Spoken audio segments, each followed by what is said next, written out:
Hey, I'm May Bonner, and this is Real Conversations, the series where we interview filmmakers leading up to the festival on July 27th.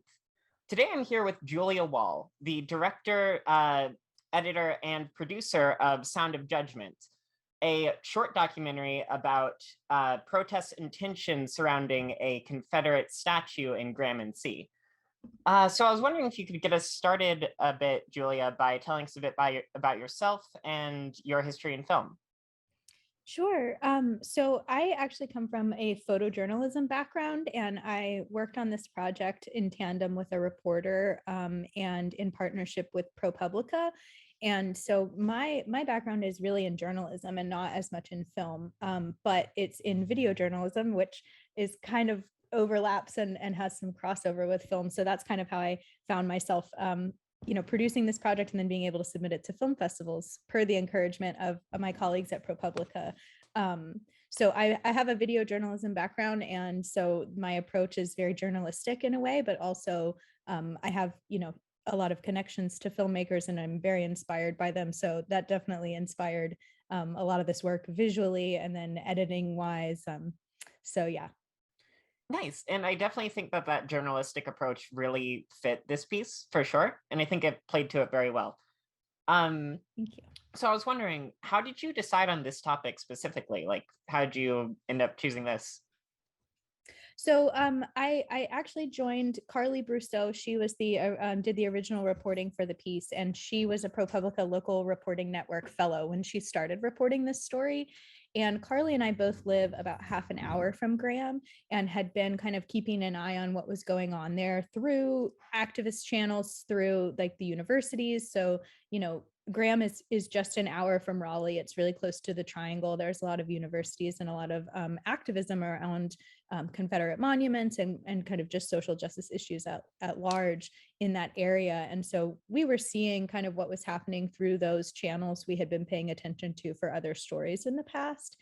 And she was coming at it kind of from the perspective of wanting to investigate the sheriff, Terry Johnson, who's been the sheriff there since, I believe, 2002. And I was kind of coming at it from like what's going on with this protest movement. I'm seeing some things on social media. And then we kind of merged our forces around this Trump rally that ended up happening at this speedway in just outside of Graham in Alamance County. And that kind of started our reporting partnership. And that meant we were just going to every event that we knew about and just kind of taking it all in, getting to know people, spending time in the community, and things kind of just unfolded from there, leading up to the march to the polls, which you see in the film. That's really a really traumatic event that happened in that community, and kind of the fallout from that, and everything kind of centering around this really disruptive event. So what started as an investigation of a sheriff and kind of keeping track of the daily news of the place turned into this much larger look at what Black Lives Matter movements encounter in the South and in places like Graham that have this really strong hold in this kind of Confederate heritage outlook on their society and on the status quo of that area. Right, yeah. Um, so going a bit more into a question like that, how did you decide on the specific individuals you decided to follow in this? Sure. That was really, a lot of Carly's due diligence and reporting. Those were the folks who, so some of the main characters being Avery Harvey, Ebony Penix, and Thomas May.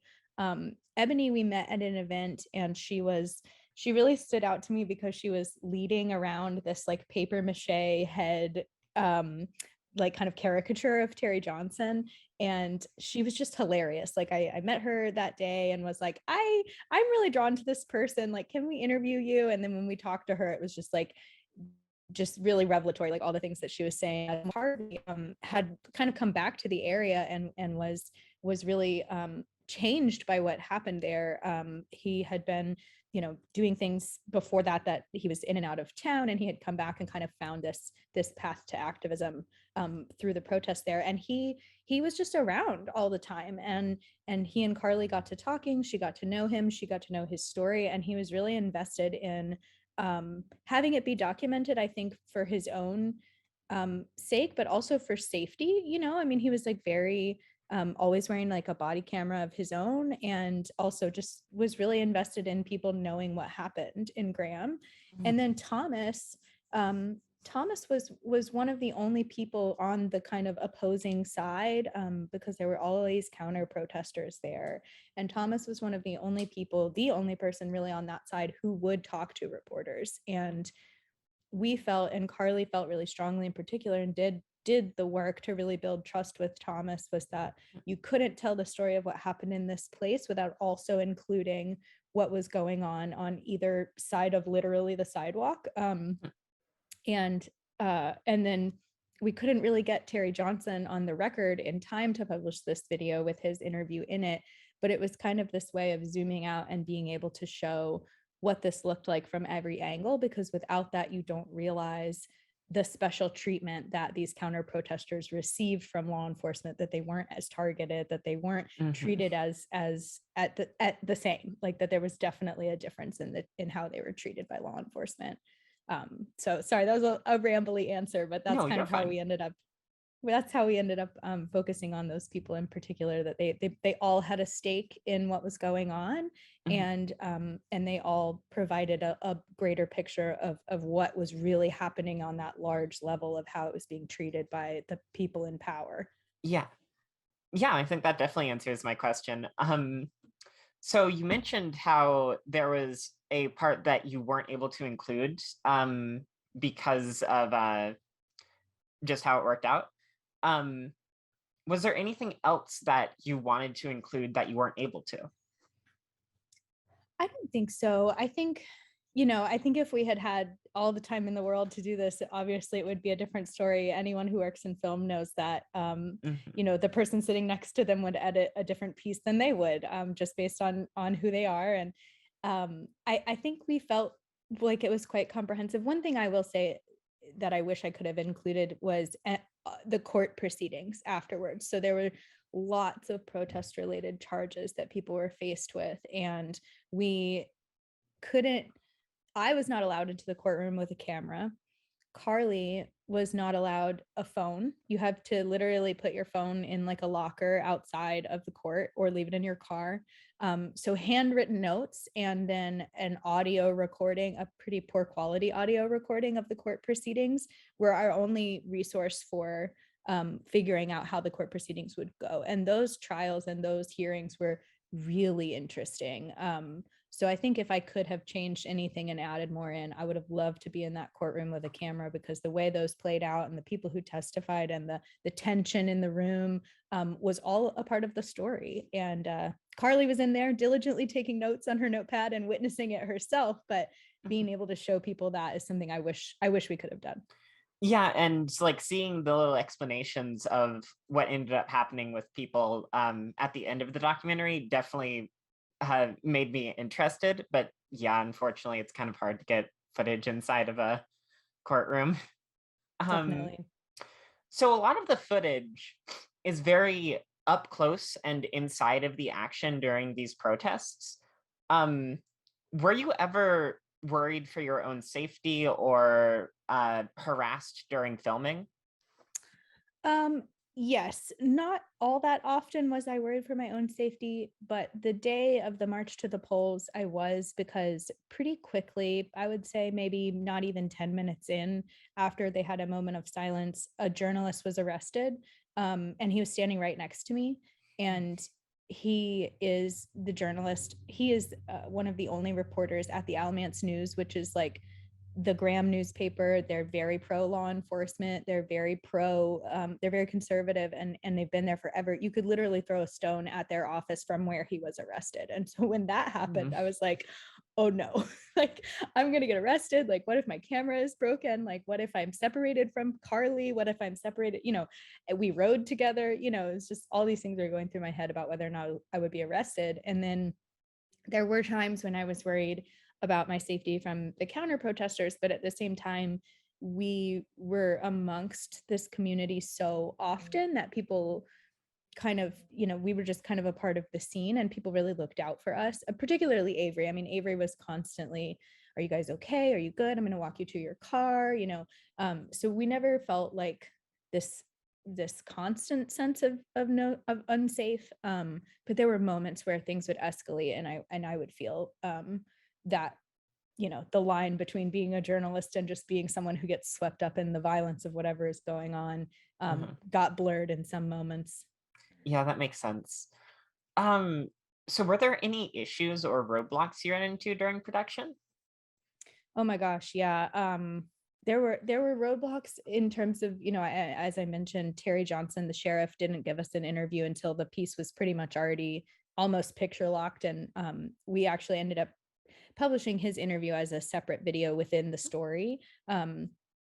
But we really wanted him to be able to be a part of the larger piece, but it just didn't work out. And then also the court situation that I mentioned, and then with telling the story of Wyatt Outlaw, this historical figure, that there's no imagery of Wyatt Outlaw that exists, and it relied heavily on the telling of a story. And so we were able to work with a motion graphics producer at McClatchy, and a local playwright narrated.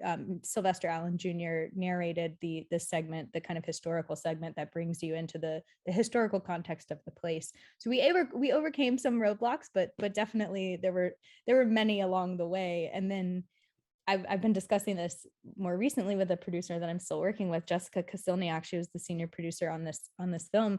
That the way it kind of unfolded, I was covering it in a very reactionary way. There would be a protest, and I would go and I would film it, and then there would be so much going on. I was also reporting on, for a daily newspaper at the same time. So there wasn't a lot of pre-production that was done. We just kind of sat down at the editing table in December and we're like, oh my gosh, we have all this footage. Like, what are we going to do? And then deciding kind of, okay, where do we need to plug in holes? Like, where do we need to go and spend more time with here? Where do we need to do follow-up interviews? So those kinds of roadblocks stemmed a lot from just so much was going on at that time, that we couldn't really slow down and figure out which way the film would head until, it had all kind of happened. So yeah, it was a frantic process. Yeah, that makes sense.